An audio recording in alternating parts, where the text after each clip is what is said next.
Fréquence Évasion, Midi-Pyrénées, Languedoc-Roussillon, Provence-Alpes-Côte d'Azur. Fréquence Évasion, Provence-Alpes-Côte d'Azur. Vous êtes sur Fréquence Évasion et nous sommes à Saint-Tropez pour vous faire découvrir, en compagnie de Laurent Pavilis, la citadelle de Saint-Tropez. Bonjour. Bonjour, bienvenue à la citadelle. Alors, est-ce que vous pourriez nous situer la citadelle, nous dire où nous sommes exactement en ce moment ? Alors, Saint-Tropez est situé en Basse-Provence, sans qu'il y ait le caractère péjoratif à ce mot basse qu'on n'aime en général pas employer. Et nous sommes sur la côte, dans une presqu'île, au bout d'une presqu'île, où il y a un village qui est maintenant multicentenaire et qui est protégé depuis plus de 4 siècles par une forteresse. Est-ce que vous pourriez nous dire de quand date cette citadelle et pourquoi a-t-elle été construite au-dessus de ce village de Saint-Tropez ? Alors, avant de parler de la construction, il faut remonter un petit peu plus loin pour mieux comprendre. La ville telle qu'on la voit aujourd'hui de Saint-Tropez a été créée à la fin du XVe siècle sur le souhait du baron de Grimaud qui contrôlait la terre de Saint-Tropez et qui voulait repeupler un lieu qui était désert, qui avait été déserté suite aux crises du XIVe siècle, qui se sont déroulées un petit peu partout en Occident. Je pense aux épidémies, aux disettes et aux guerres. Et donc, lorsque le village renaît à partir de 1470, il y a immédiatement une forte évolution qui fait qu'un siècle après, dans les années 1580, on est passé de 0 à 3000 habitants.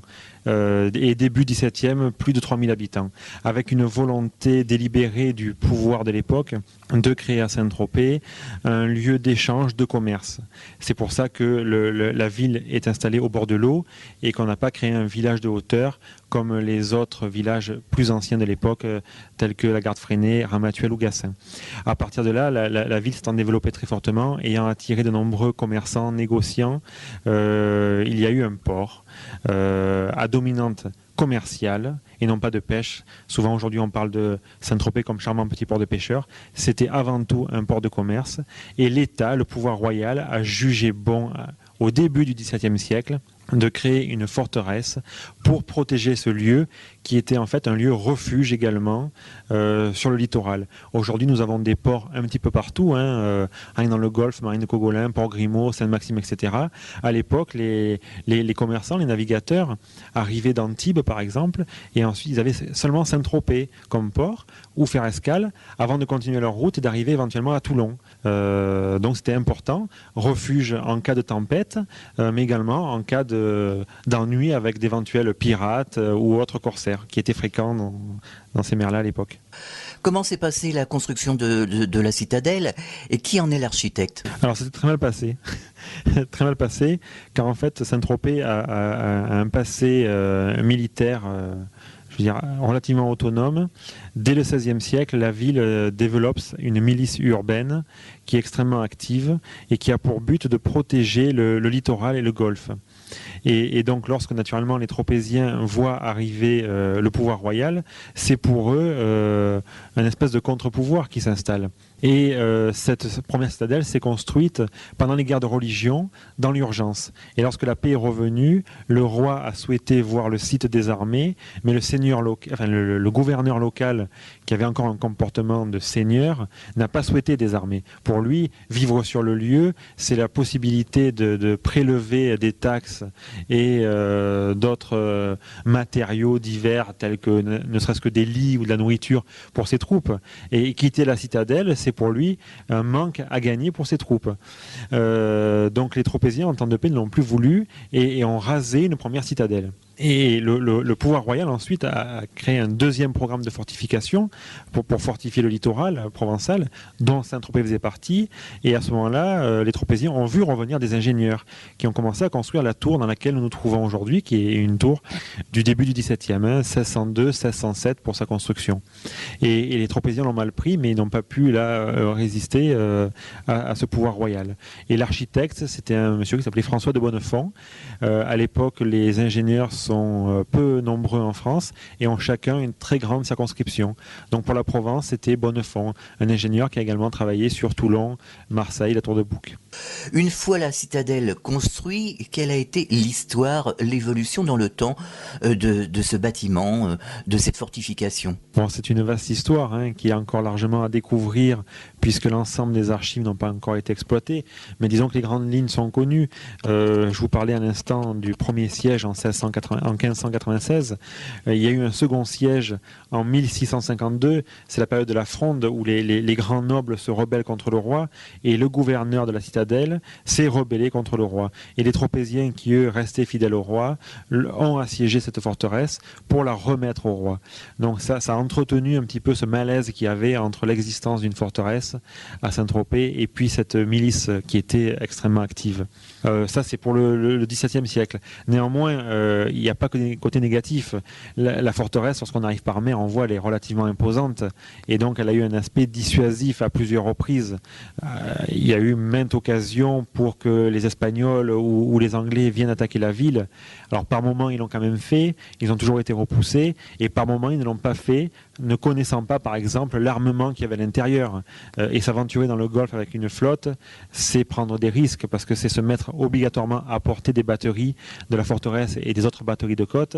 Et c'est également prendre le risque de ne pas avoir le vent suffisant et dans le bon sens pour pouvoir repartir. Que s'est-il passé au XVIIIe siècle? Alors au XVIIIe siècle, je dirais que c'est un siècle plus calme. Le front se déplace. Ce n'est plus la Méditerranée comme au XVIIe où on avait affaire aux Espagnols et aux barbaresques. Le XVIIIe siècle, c'est plutôt la guerre contre les Anglais. Ça se passe plutôt sur l'océan ou dans l'Atlantique, sur la Manche. Ici, la forteresse prend une petite vie de garnison provinciale avec une garnison composée de soldats invalides. C'est-à-dire que l'hôtel royal des Invalides à Paris, qui est majestueux, n'était quand même pas suffisamment grand pour accueillir tous les soldats. Et donc le roi avait créé les compagnies détachées d'invalides qui se trouvaient en garnison dans les forteresses françaises. Et à Saint-Tropez, donc, on accueillait une compagnie d'à peu près 60 hommes de tout âge. Le plus jeune qu'on a retrouvé dans les archives avait 22 ans, le plus âgé 96 ans. Et ces gens-là étaient pris en charge par l'État parce que soit trop vieux, soit estropiés suite à une bataille. Ils ne pouvaient plus donc servir dans les régiments du roi, mais ils continuaient à servir le royaume par la garde de ces forteresses. Donc c'est une petite vie tranquille de province, avec peu d'événements militaires, tant mieux pour les Tropéziens de l'époque, mais toujours un caractère dissuasif de la place, notamment pendant la Révolution et l'Empire. Comment s'est passée la Révolution française à Saint-Tropez par rapport à la citadelle? Pour rester sur la citadelle, parce que la Révolution française c'est un vaste sujet et qui prendrait beaucoup de temps à expliquer, mais disons par rapport à la citadelle et par rapport à l'environnement militaire, il y a deux événements. D'abord, le gros événement, c'est 1793 et le port de Toulon qui tombe aux mains des Anglais. Il y a eu à ce moment-là une espèce de panique à Saint-Tropez parce qu'on a eu peur que les Anglais viennent s'installer à Saint-Tropez. Ils ne l'ont pas fait. La ville est restée pourtant fidèle à l'État, mais là on rentre dans le système fédéraliste, c'est-à-dire que suivant du point de vue où on se place, on n'a pas le même point de vue. Les fédéralistes de l'époque sont des gens qui sont fidèles au principe de la Révolution, mais qui n'ont pas envie de voir Paris mettre la main mise sur le fonctionnement de la France. C'est ça le fédéralisme. Et souvent ça a été perçu par les Parisiens comme un mouvement contre-révolutionnaire et royaliste. Et à Saint-Tropez, c'est devenu une ville fédéraliste, mais qui n'a pas franchi le pas à livrer, par exemple, sa ville aux Anglais, comme ça a été le cas à Toulon. Donc on est resté dans un esprit révolutionnaire, mais ça a coûté la vie à de nombreux Tropéziens. D'autres ont dû fuir pour éviter la guillotine des républicains. À ce moment-là, c'est la terreur, donc c'est quand même un petit peu des règlements de compte sur des principes pas bien fondés, pas bien clairs. Et on a perdu, par exemple, un député qui s'appelait Antiboul et qui était vraiment patriote et républicain, mais qui est passé comme fédéraliste et qui a été guillotiné à Grasse. Donc c'est une histoire très complexe. Et la forteresse, donc, c'est un petit peu la peur pour les Tropéziens de la voir tomber entre des mains ennemies. Donc on met une garnison plus ou moins de Tropéziens, au moins la surveille, on fait attention. Et puis il y a beaucoup de rumeurs à cette époque-là, telle troupe arrive, donc il faut fermer les portes. C'est très complexe comme période. Que se passe-t-il après la Révolution à Saint-Tropez et dans la citadelle? Alors là, il faut dissocier Citadelle et Saint-Tropez. Au niveau de la Citadelle, il n'y a pas de changement. C'est-à-dire qu'on va avoir une compagnie d'infanterie qui va être là après la Révolution et qui va remplacer les soldats invalides qui gardaient la forteresse. Donc là, il y a une continuité jusqu'à la fin du 19e, où avec l'invention du canon rayé et de l'obus, la forteresse n'est plus suffisamment solide, on va dire, pour pouvoir continuer à avoir un rôle stratégique. Donc elle est déclassée en 1873, mais ça c'est dû non pas à la Révolution, mais à une évolution technique. Par contre, la Révolution et l'Empire a eu une conséquence énorme sur la vie de Saint-Tropez.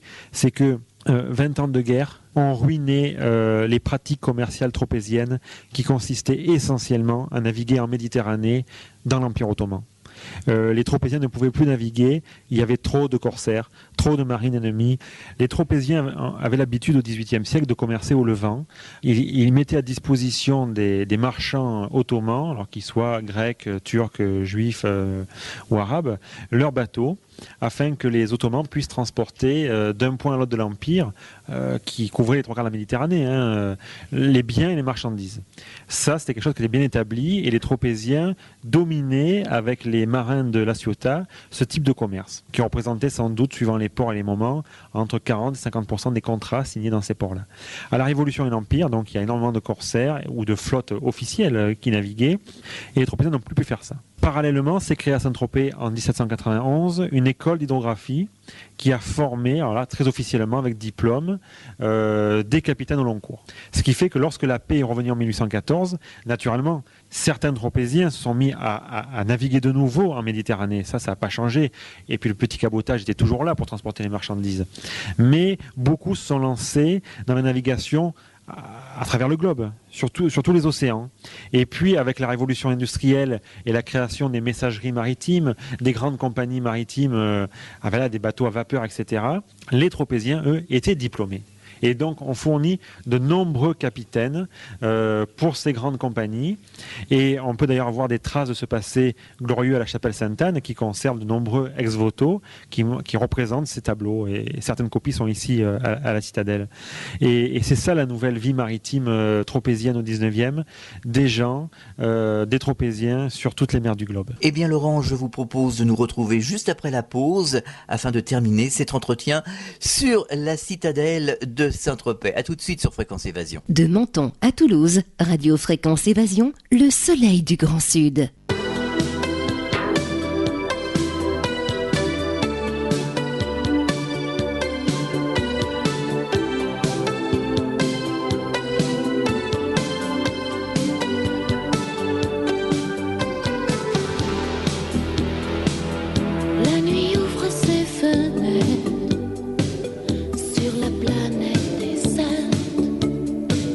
S'écrase dans une cigarette.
radio dynamique et proche de ses auditeurs. C'est Fréquence Évasion, la radio du Grand Sud sur le web. Écoutez la différence. Fréquence Évasion, la culture du Grand Sud. Nous voilà de retour sur Fréquence Évasion, toujours à la citadelle de Saint-Tropez, en compagnie de Monsieur Laurent Pavilis. Nous reprenons le cours de l'émission et justement, je voulais vous poser une question juste avant la pause. Est-ce que vous pourriez nous citer quelques personnages célèbres qui ont jalonné cette époque à Saint-Tropez ? Si vous promenez sur la place de la mairie, on peut voir une porte très étrange que les Tropéziens appellent à juste titre la porte de Zanzibar. Et c'est une porte qui a été ramenée donc de l'île de Zanzibar par un Tropézien qui s'appelait Serizola et qui a créé des comptoirs sur la côte est de Madagascar à une époque où l'île était encore indépendante et où il y avait une course aux contrats commerciaux entre Anglais et Français. Et ce Tropézien qui est peu connu dans l'histoire de France, a un rôle très important parce que en établissant ces comptoirs, c'est lui qui a en fait mis les Français au premier plan sur cette île. Ce qui fait que lorsqu'il y a eu les grands partages coloniaux dans les grands congrès, notamment celui de Berlin en 1885, Madagascar a été attribué à la France simplement parce que la France avait été plus présente à Madagascar que les Anglais. C'est une conséquence de ce travail-là. Et ça se retrouve donc sur la place de la mairie par cette porte qu'il a ramenée, très, très travaillée, de cette île-là. Alors que se passe-t-il à la citadelle au 19e ? Alors, donc au 19e, la forteresse a une petite vie comme au 18e de garnison. Je vous l'ai dit, elle est déclassée en 1873 suite à l'évolution de l'armement et l'apparition notamment de l'obus et du canon rayé. Même si elle est déclassée, elle reste propriété de l'État. Et c'est en 1958 que la marine crée un premier musée naval qui va être ensuite rénové en 1974. Et aujourd'hui, on est dans une troisième phase, c'est-à-dire que la ville a racheté la forteresse à l'État il y a une grosse dizaine d'années, qu'elle a fait classer monument historique dans son ensemble et que maintenant on est en phase de restauration afin d'accueillir un nouveau musée avec des règles muséographiques modernes. Ça, c'est un raccourci, mais rapide, mais sur l'évolution du bâtiment. Alors, pendant la guerre de 39-45, la citadelle a eu un rôle important pour le débarquement en Provence. Alors, effectivement, c'est-à-dire que même si elle est déclassée du point de vue stratégique, il en reste pas moins que c'est une forteresse où il y a peu de portes d'entrée, où l'accès est difficile, et est tout à fait normal que lorsque la France a été occupée, et notamment après la zone sud, l'occupant occupe cette forteresse-là.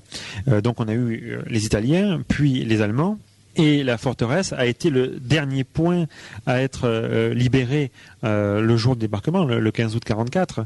Et je crois que d'ailleurs, la façon dont se passe le petit siège de la citadelle qui a duré une journée est important, car au départ, les Américains qui étaient là aidaient des résistants, on commençait à escalader la colline pour s'approcher de la forteresse, mais avec un armement minimum. Il n'y avait pas encore de chars, etc. Et là, il était facile, donc on a affaire à des hommes à pied, et donc il était facile pour les Allemands qui étaient à l'intérieur de repousser ces attaques-là. Il y a eu plusieurs blessés et plusieurs morts, dont des Tropéziens. Et à ce moment-là, donc les Alliés, les résistants américains se sont repliés. Et là, les Allemands, semble-t-il, l'étude est en cours, les Allemands, semble-t-il, ont eu peur d'un bombardement massif. Et donc, ils se sont rendus. Ils se sont rendus vers 17h, je crois. Et ça, c'est intéressant parce qu'à partir du moment où on avait des gens qui combattaient à pied, la citadelle a retrouvé son effet, sa force qu'elle avait au XVIIe, XVIIIe siècle. Mais à partir du moment où rentre en jeu l'hypothèse d'un bombardement lointain par avion ou par navire, peu importe, avec des obus, là, l'occupant est conscient qu'elle n'a plus son rôle stratégique. Et à ce moment-là, donc, il y a reddition. Donc l'aspect est intéressant. Y a-t-il des objets qui sont exposés ici qui peuvent témoigner justement de ces événements de la guerre ici à la citadelle ? Donc nous avons quelques salles qui sont ouvertes à l'année, qui présentent l'histoire de la forteresse, mais également les fortifications de la ville, et également le passé maritime de Saint-Tropez à travers les ex-voto de la chapelle Sainte-Anne, dont certains sont reproduits dans une salle.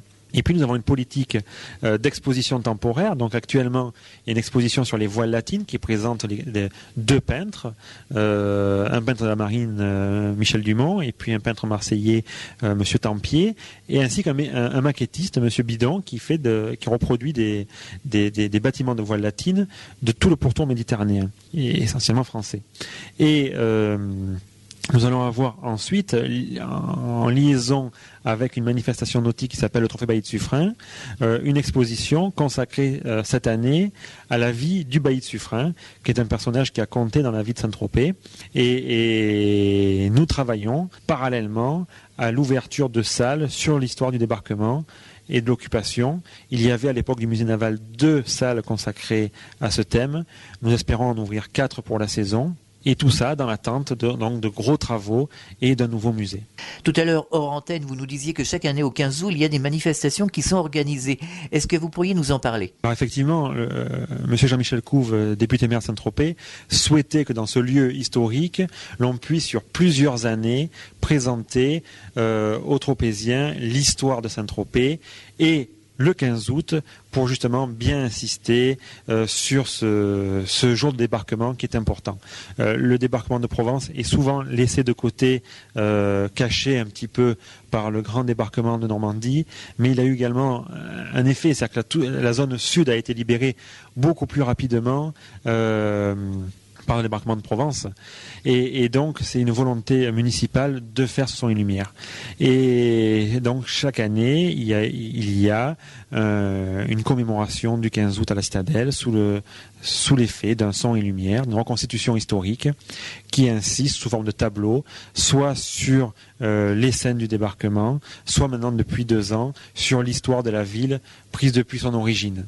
Vous organisez des parcours pédagogiques, des conférences pour faire connaître l'histoire de Saint-Tropez à cette époque et surtout l'histoire de la citadelle. Nous n'avons pas, même si le site est grand, nous n'avons pas de grands espaces pour accueillir des conférences à la Citadelle. Il y a des conférences historiques qui se passent en ville, au cinéma de la Renaissance. Par contre, ici, nous avons un rôle important au niveau de la médiation culturelle, au niveau de l'accueil des visiteurs. Nous avons en place des visites guidées, aussi bien pour les scolaires que pour les adultes. Ce sont des visites sur rendez-vous et où nous répondons à l'attente du visiteur. Nous pouvons leur parler de la marine et de la forteresse, ou que de la forteresse. Cela dépend de leur souhait. Nous avons également créé cette année, et cela se met en place progressivement, en partenariat avec l'Éducation nationale, un service éducatif qui vise à créer une documentation pédagogique en vue d'accueillir dans de meilleures conditions encore les scolaires. Souvent, les professeurs ont besoin d'avoir une information en amont pour préparer la visite des enfants. Donc actuellement, nous recevons énormément de scolaires, essentiellement en mai-juin et en septembre-octobre, et nous donc mettons en place de la documentation pour mieux les accueillir encore. Pour obtenir des renseignements complémentaires, où peut-on vous joindre ? Vous avez un numéro de téléphone, un site internet ? Alors il y a plusieurs façons. Tout d'abord, le service de la Citadelle, le module de la Citadelle en fait dépend du service culturel. Donc le numéro de téléphone du service culturel c'est le 04 94 97 54 37. Mais nous avons également plusieurs numéros de téléphone à la Citadelle, notamment celui de l'accueil, ce qui est le 04 94 97 59 43. Pour les gens qui souhaitent venir visiter la Citadelle librement, il n'y a pas besoin de la réserver. Elle est ouverte 7 jours sur 7 toute l'année, mis à part Noël et jour de l'an et 1 ou 2 jours fériés dans l'année. Pour les gens qui souhaitent venir en visite guidée, il faut nous avertir par fax au 04 94 97 24 40 de façon à ce qu'on puisse prévoir un guide qui les accueillera. Et l'idéal, c'est d'accueillir des groupes d'une 20aine de personnes parce que les salles sont relativement petites. Mais on essaye, quand on a des gros groupes, de dissocier, de faire plusieurs groupes avec plusieurs guides. Pour terminer, vous avez un message à faire passer à nos auditeurs ? Alors je dirais que la caractéristique principale de cette forteresse, il y a 2 points pour les attirer. Il y a d'abord une caractéristique architecturale. On est là dans une forteresse du début du XVIIe siècle qui n'a pas été retouchée par le Grand Vauban. Ce qui signifie que les gens peuvent avoir un bel exemple de forteresse du début du XVIIe, quasiment dans son état original. Ça, c'est le premier point pour ceux qui sont amateurs d'architecture militaire et de monuments historiques. Et puis un autre point, c'est que d'ici, il y a un point de vue magnifique. C'est un site d'un grand calme, et surtout l'été, quand en ville il y a beaucoup de bruit, beaucoup d'agitation, les gens se plaisent à venir se reposer, admirer le paysage. Et c'est vrai, et toute l'année, je dirais qu'il y a beaucoup de charme à venir en février, lorsqu'il fait beau, froid et sec. On voit les Alpes enneigées, on voit tout le littoral du Massif des Morts, et ça c'est un moment, je crois, inoubliable. Eh bien, merci d'avoir répondu à nos questions. À une prochaine fois sur Fréquence Évasion. Au revoir. Merci beaucoup. Vous écoutez Fréquence Évasion. Fréquence Évasion.